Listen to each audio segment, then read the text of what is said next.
What's going on, my friends? Christine H. Moore here, certified peer recovery life coach, coming at you with another live broadcast. I'm so excited to be bringing this message to you today.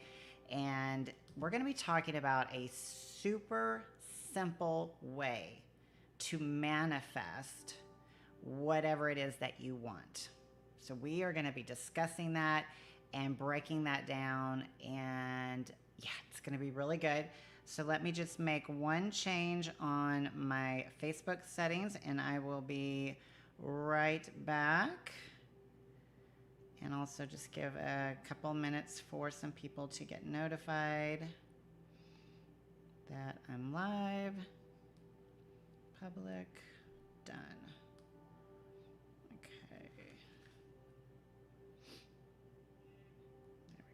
Turn that down.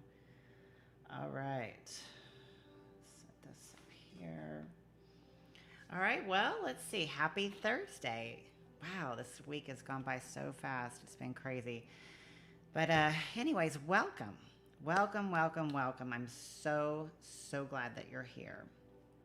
And again, if you don't know who I am, if you're seeing me for the first time, let me just quickly introduce myself.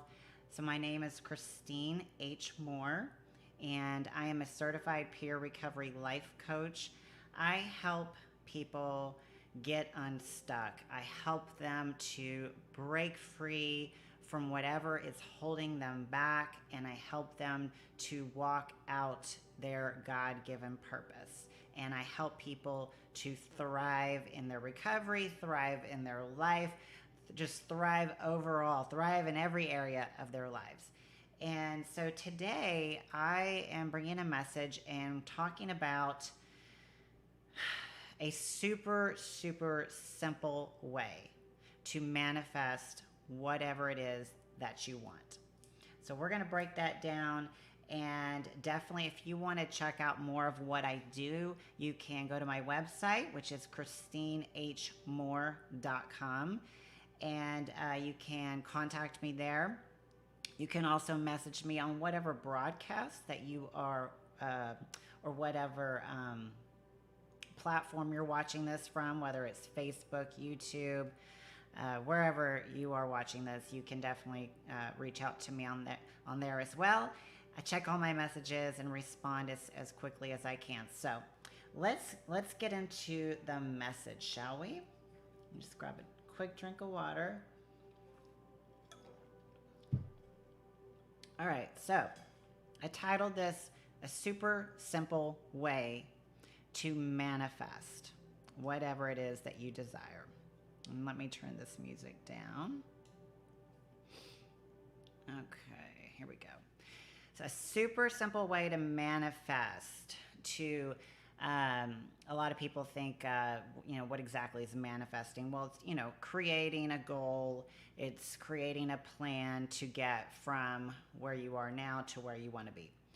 And so this is the problem of why so many of us find ourselves in the same position year after year, and we get so frustrated, and we're putting in all this work and this effort and nothing's working out, and then we end up quitting, or we get frustrated and we wonder why do I keep finding myself in the same place, or maybe even taking a few steps back. Why is it that happens? And the reason why is because we are trying so hard to work it all out. I'll say that again. The reason why we're staying stuck is because we're trying to work it all out. Now let me explain. So we need to stop trying to figure everything out, okay? Because what that do is it leads to structural tension. So basically what that means is, there's where you want to be, and then here's where you are now. And then that creates that tension, and that tension needs to be released. So we're trying to do too much and just working it all out, in one way, okay? And I'm going to give you the 3 simple steps it takes to be able to get from where you are now to where you want to be, and to manifest, to actually make it happen and to get unstuck, okay? So this is going to be quick. Number 1, or before I go into that, just know our ego tends to think that we can work everything out. I remember when, hey Samantha, I remember when, so I had a problem with addiction for years and years. And I remember when I finally thought I was ready for recovery and I wanted to get sober, I had this big grand plan, and, I thought, I got myself into this mess, I can get myself out of it. And so that was my ego talking. And so my ego had this grand plan. That didn't work out too well. So here are the 3 simple steps to manifest what you want. The very first one is we have to be able to tune in to what is it that we love. What is it that you're passionate about? What is that thing? What is that ultimate goal? It could be, maybe you want to lose weight. Maybe you want to finally get in shape. Maybe you want to finally get sober and get into recovery. Maybe you want to start a business or write a book. Whatever it is, you have to be able to tune in to that thing. What is it? Imagine right now, like close your eyes and think about it. What is it? What is that, that end goal? What does that look like? What does it feel like?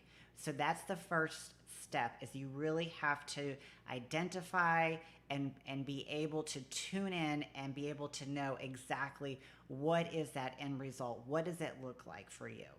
Okay, so that's number 1. Hopefully you're writing this down. So number 1 is, what is the end result? What is the goal? What is that thing that just lights you on fire, that is going to change your life? It's going to change other people's lives. It is like your purpose. It's that thing that you want to accomplish. Okay, so that's number 1. You got to be super, super clear.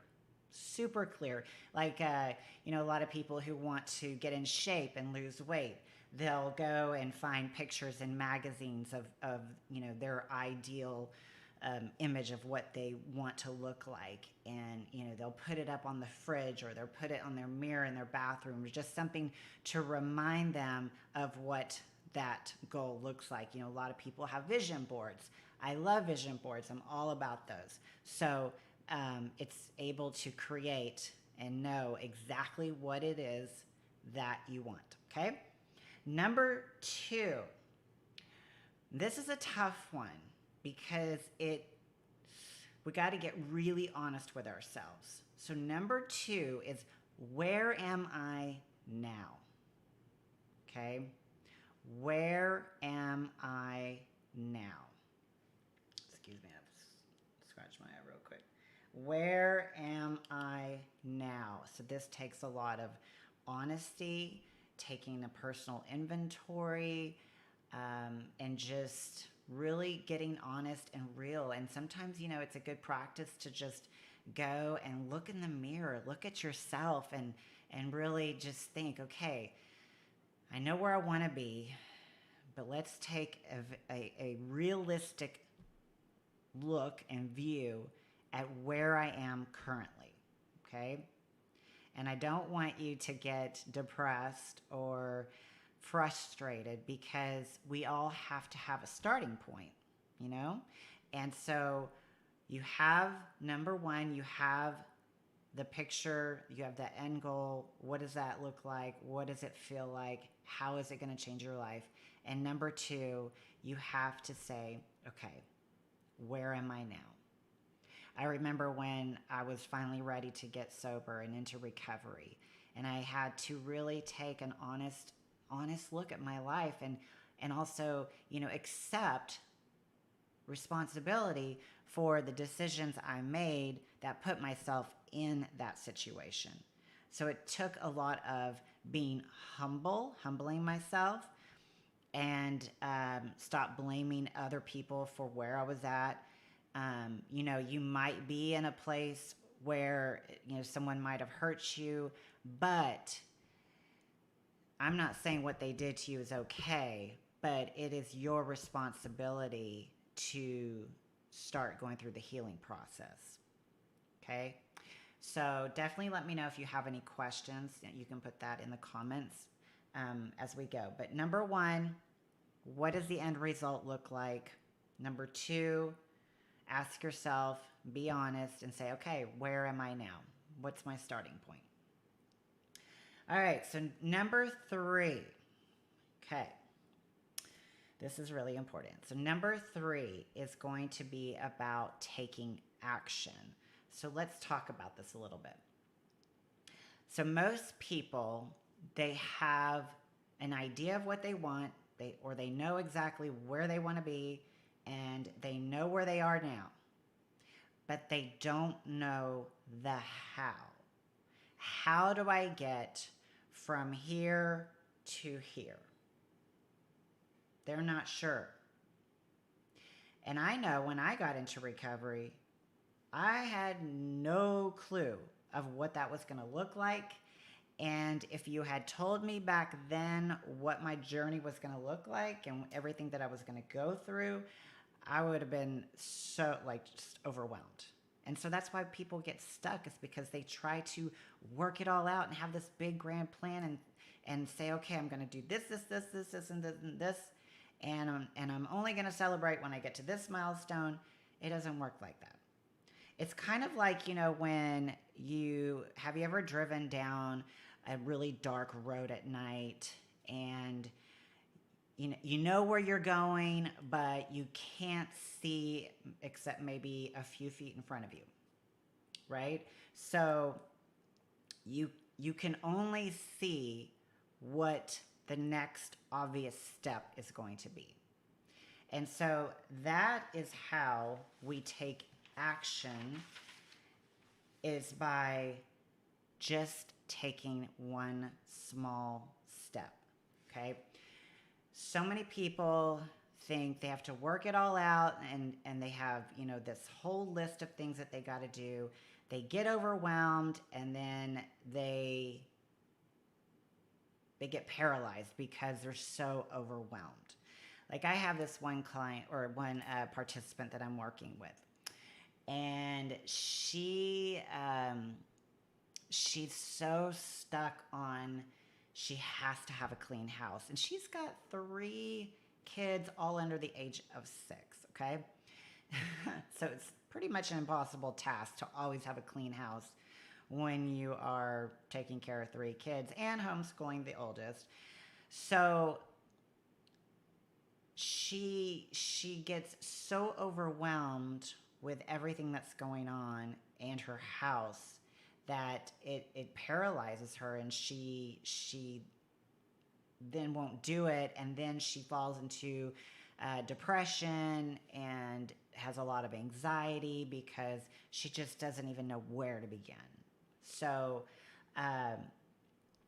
you literally just have to take action, even though you don't know what it's going to look like, right? And understand that to get from where you are now to where you want to be, it is a journey, it is a process, and you have to be able to enjoy the process. Like, my recovery journey, it is ongoing. It is ongoing. And there's been a lot of highs, a lot of lows, and all in betweens. And I've really had to understand and accept and be okay with the journey. I also used to be a fitness competitor in my 20s. And I had this crazy 12-week plan where I had to lose a certain amount of weight, build muscle, and get super, super lean. And I gave myself a 12-week process to be able to do that. And it was very difficult. And, then the day came when I finally competed and I got on stage and I was in the best shape of my life. And so many people think like that's the moment that you can celebrate. And I did, but really winning that competition on that day, I mean, yeah, the trophy and all that was great, but it was the process, it was the journey that got me there. It was the one step at a time, one day at a time. So those are the 3 steps. So you have to be super clear. Number 1, be super clear on what the destination, the goal, whatever it is, where you're going. You have to be clear on that. Number 2, you have to know where you are right now. What's your starting point? Be honest with yourself, and so that you know, okay, this is where I'm at, this is where I want to be. Number 3, so many people think they have to work it all out, but you just have to take action. And that action doesn't look like this super long list of things to do. It's one small step. Now, this is where I want to go into this amazing book that I'm reading right now called Atomic Habits. Oh my gosh. If you have not read this book, I highly suggest it. I'm still fairly, I haven't read, like maybe a quarter of the way through. There's so many good nuggets in here. I highly suggest it. But this is where I'm going to talk about goals and then systems. Okay? So let me just read this really short paragraph real quick, and then we'll get into it. So, the surprising power of atomic habits. So listen to this story. This will blow you away. The fate of British cycling changed one day in 2003. The organization, which was the governing body for professional cycling in Great Britain, had recently hired Dave Brailsford as its new performance director. At the time, professional cyclists in Great Britain had endured nearly 100 years of mediocrity. 100 years of mediocrity. Wow. Since 1908, British riders had won just a single gold medal at the Olympic Games, and they had fared even worse in cycling's biggest race, the Tour de France. In 110 years, no British cyclist had ever won the event. In fact, the performance of British riders had been so underwhelming that one of the top bike manufacturers in Europe refused to sell bikes to the team because they were afraid that it was going to hurt sales if other professionals saw the Brits using the gear. Now, Brailsford had been hired to put British cycling on a new trajectory, okay? What made him different from previous coaches was his relentless commitment to a strategy that he referred to as the aggregation of marginal gains. The aggregation of marginal gains. So the accumulation of small, tiny gains. This was the philosophy of searching for a tiny margin of improvement in everything you do. Let me say that again. It was the philosophy of searching for a tiny margin of improvement in everything you do. Brailsford said the whole principle came from the idea that if you broke down everything you could think of that goes into riding a bike and then improve it by 1%, you will get a significant increase when you put them all together. Are you following me here? So Brailsford and his coaches, they began by making small adjustments you might expect from a professional cycling team. They redesigned the bike seats to make them more comfortable and rubbed alcohol on the tires for a better grip. They asked riders to wear electrically heated overshorts to maintain ideal muscle temperature while riding, and used biofeedback sensors to monitor how each athlete responded to a particular workout. The team tested various fabrics in a wind tunnel and had their outdoor riders switch to indoor racing suits, which proved to be lighter and more aerodynamic. But they did not stop there. Brailsford and his team continued to find 1% improvements in overlooked and unexpected areas. They tested different type of massage gels to see which one led to the fastest muscle recovery. They hired a surgeon to teach each rider the best way to wash their hands to reduce the chances of catching a cold. They determined the type of pillow and mattress that led to the best night's sleep for each rider. They even painted the inside of the team truck white, which helped them spot little bits of dust that would normally slip by unnoticed, but could degrade the performance of the finely tuned bikes. As these and hundreds of other small improvements accumulated, the results came faster than anyone could have ever imagined. Just 5 years, only 5 years after Brailsford took over, the British cycling team dominated the road and track cycling events at the 2008 Olympic Games in Beijing, where they won an astounding 60% of the gold medals available.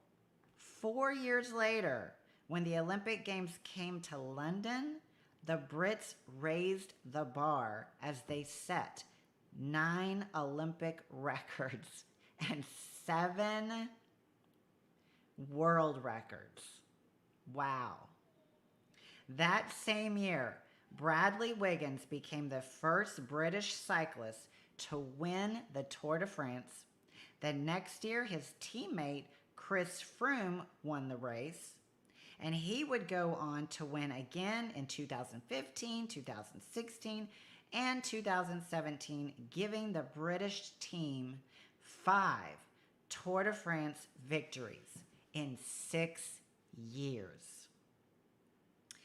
During the 10-year span from 2007 to 2017, British cyclists won 178 world championships and 66 Olympic or Paralympic gold medals, and captured 5 Tour de France victories in what is widely regarded as the most successful run in cycling history. Wow. So how does this happen? How does a team of previously ordinary athletes transform into world champions with little changes that at first glance would seem to make maybe a modest difference at best? Why do small improvements accumulate into such remarkable results? And how can you replicate this approach in your own life? I love this story. It is so powerful.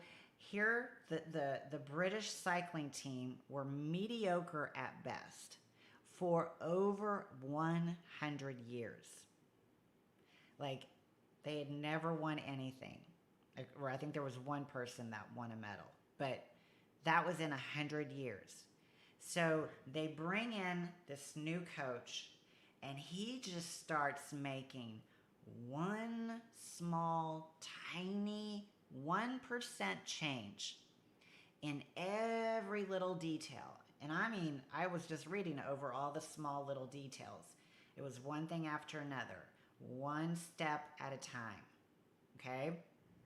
Now, let's talk about why do small habits, just tiny little small habits, make such a big difference? This is where you can manifest whatever it is that you want. Check this out. So it is so easy to overestimate the importance of one defining moment and underestimate the value of making small improvements on a daily basis. Too often, we convince ourselves that massive success requires massive action. I don't know about you guys, but how many times have you been, I don't know, like I used to be into like internet marketing, and I would go to these conferences, and it was just like grind, and, work your face off, and, hustle. And it was just like constant, just take massive action and you will be so successful. I mean, that's all I heard. And I would take massive action, but I would try everything and anything, and I would get nowhere. I would find myself stuck year after year after year. So, whether it is losing weight, or building a business, or writing a book, maybe winning a championship, or achieving any other goal, we put pressure on ourselves to make some type of earth-shattering improvement that everyone's going to talk about. So again, our egos think that we just have to do everything. We have to work it all out. Meanwhile, improving by just 1%, it's not particularly notable. Sometimes it's not even noticeable. But it can be far more meaningful, especially in the long run. And so I'm not going to read through all of this, but the book talks about how habits are compound interest of self-improvement. And this can be a difficult concept to appreciate in our daily life because we dismiss small changes because they don't really seem to matter a whole lot in the moment, right? If you save a little money now, you're still not a millionaire. If you save, or if you go to the gym 3 days in a row, well, you're still out of shape. If you study Mandarin for an hour tonight, you still haven't learned the language. We make a few changes, but the results never seem to come quickly. And because of that, we slide back into our old habits and our old previous routines, right? Because we're not patient and we all want success right away, right? That's why New Year's resolutions never work because, we make all these major changes all at once and we don't see results, and then by the end of January or February, March, whatever, we quit because we are frustrated and we're like, why isn't it working? Okay? Now, when we repeat just 1% errors day after day by replicating poor decisions. Come on, somebody. Duplicating tiny mistakes and rationalizing little excuses, our small choices compound into toxic results. Right? It is the accumulation of many missteps, a 1% decline here and there that eventually leads to a problem. Now, the impact, here is another example, and I love this example. The impact created by a change in your habits is similar to the effect of shifting the route of an airplane by just a few degrees. So now imagine if you are flying from Los Angeles to New York City. That's a pretty long flight, right? Now, if the pilot leaving from Los Angeles adjusts the heading just 3.5 degrees south, did you know that instead of landing in New York City, he'll land in Washington, D.C.? Such a small change is barely noticeable at takeoff. The nose of the airplane moves just a few feet, but when magnified across the entire United States, you end up hundreds of miles apart. Success is the product of daily habits, not once-in-a-lifetime transformations. Your outcomes. Now, going back to where number 2 is taking an honest look at where you are now, okay? Now, you are where you are now because your outcomes are a lagging measure of your habits. Your net worth is a lagging measure of your financial habits. Your weight is a lagging measure of your eating habits. Your knowledge is a lagging measure of your learning habits. Your clutter is a measure of your cleaning habits. You get what you repeat. Let me say that again. You get what you repeat. Oh, Christine, I don't understand why am I not successful? Well, what do your habits look like? What are you repeating on a daily basis? Time magnifies the margin between success and failure. It will multiply whatever you feed it. Good habits make time your ally. Bad habits make time your enemy. Ooh, that one hurts. That one hurts. If you are not where you want to be, you gotta be honest with yourself and say, good habits make time your ally. Because just small 1% changes every single day, you are going to go this way, right? So many people think it's this way, but really it's not so much change, very little, then a little bit, then a little bit. People are frustrated. Why is it just so small? Why is it so small? And then boom, it takes off. Now, this is another example. I love this. Let me find it here.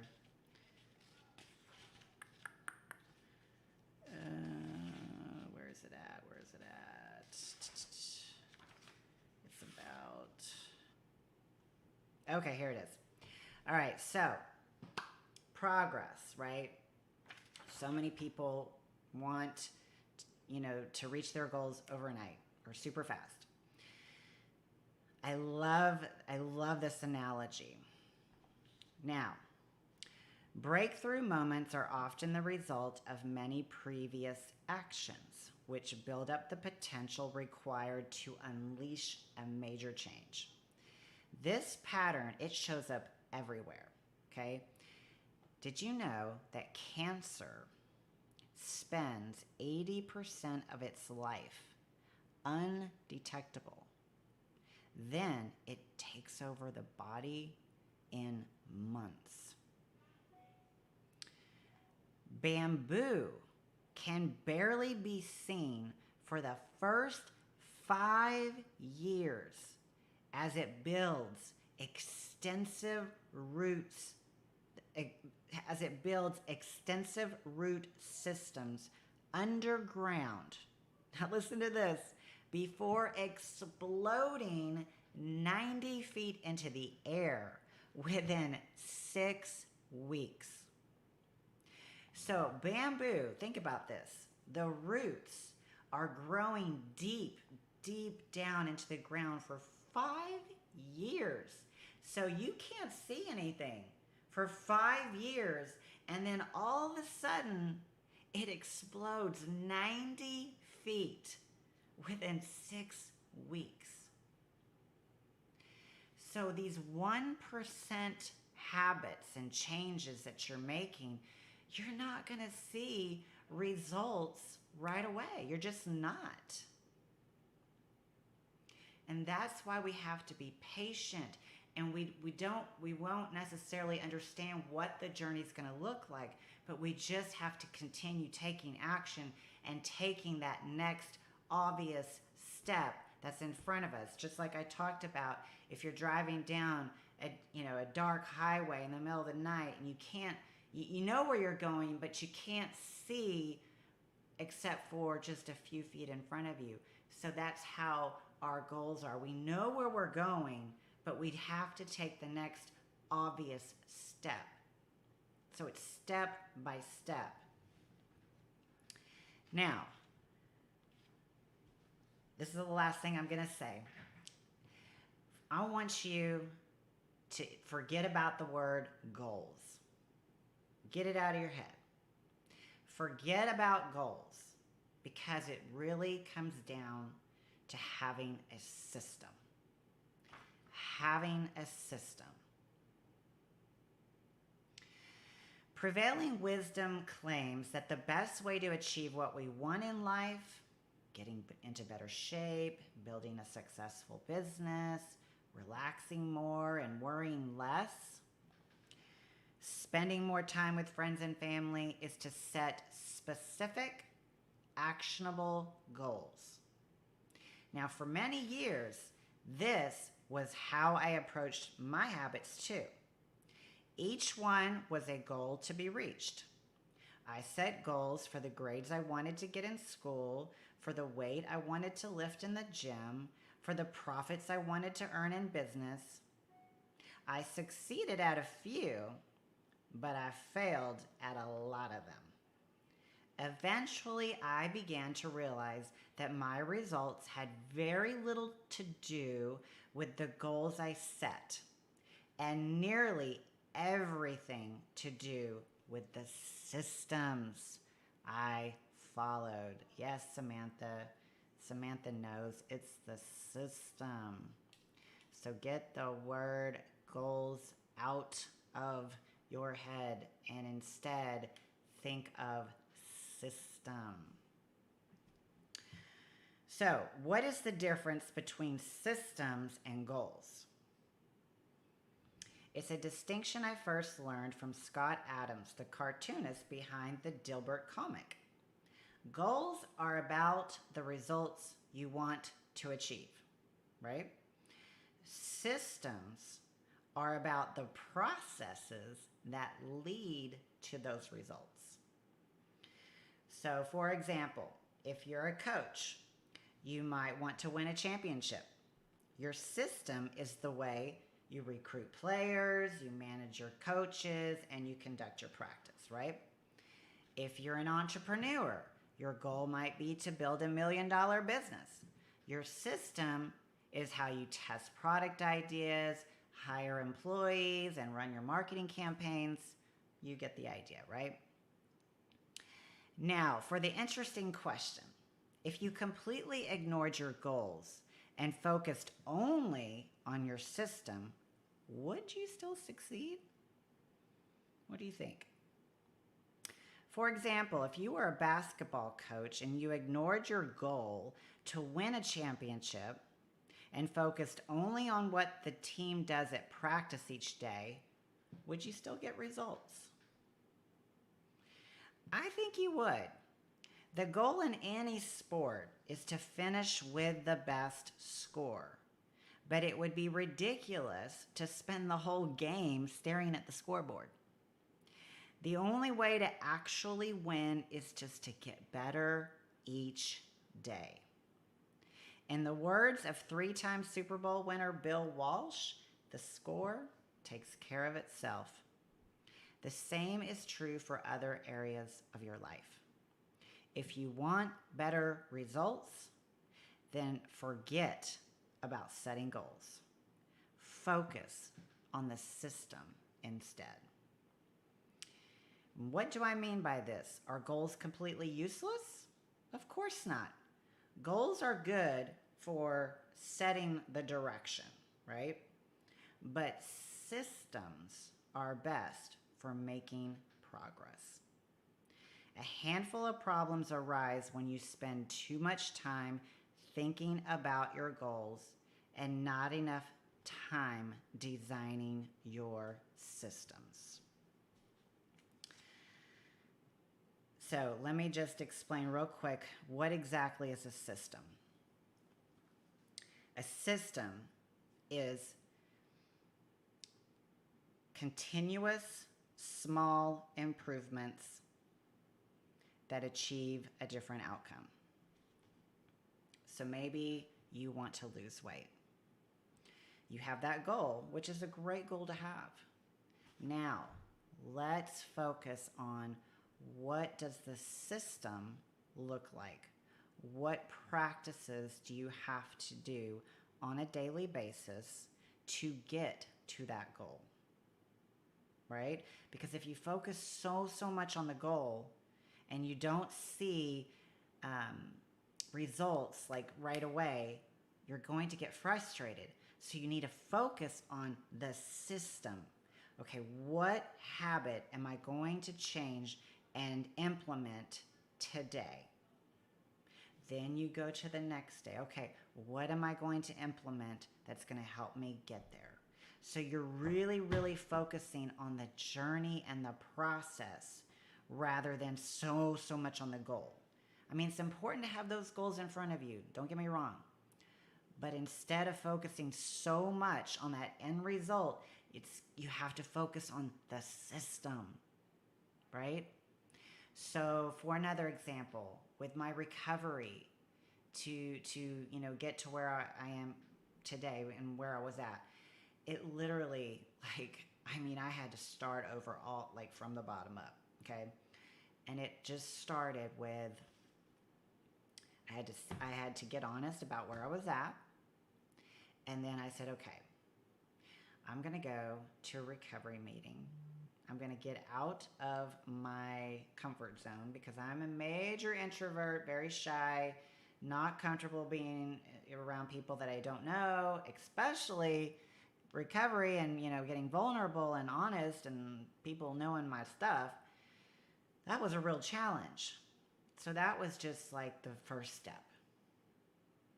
And so I went to a meeting. The next day, did anything look different? No. But I went to another meeting.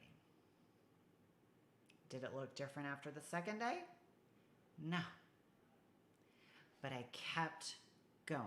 I kept showing up. Then I started implementing more daily habits. I started practicing personal growth, personal development, reading books like this one and many others, getting a sponsor, working with a counselor, working with a recovery coach. And it literally was a journey. It was a process. And I created a system that I still practice to this day. And at the end of every day, I look at my day and I said, okay, am I at least 1% better than I was yesterday? That's the goal. Because over time, remember, time will be my ally if I'm consistently doing and practicing a system of good habits that's going to take me to where my goal is. I hope that this is making sense. This is a powerful, powerful book. I highly, highly recommend it. Again, it is Atomic Habits by James Clear, an easy and proven way to build good habits and break bad ones. And it's all about tiny changes and remarkable results. And again, the super simple way to manifest what you want. Number one, again, going back to number one, is having a clear picture of what that goal is, of what it is that you love, that passion, whatever it is. Having a clear picture, knowing exactly where it is you want to go. Because a lot of us, we're like, well, I want to be happy and I want to have a good life. Well, you got to be specific. You have to be specific. And number two, you got to get honest. Where are you now? And that can be tough, but you got to get honest with yourself. Look at yourself in the mirror and say, okay, this is where I'm at, and accept it. Take responsibility. Don't let it stop you or distract you or get you depressed. Just be honest and say, okay, this is my starting point, and it's okay. Be okay with it. And then number three is taking action. And I'm not talking about taking massive action.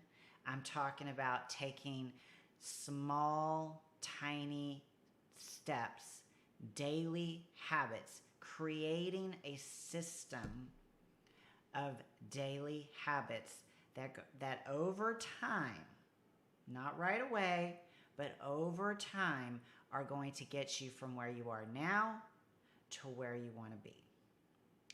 Now, if any of you have any questions, if this resonated with you, please let me know. I would love to hear your feedback. And if you are interested in any type of mentoring, coaching services, please reach out, ChristineHMoore.com. You can contact me there. And of course, I want to kindly ask that you like, comment, share this out, but only if you got value from it, obviously.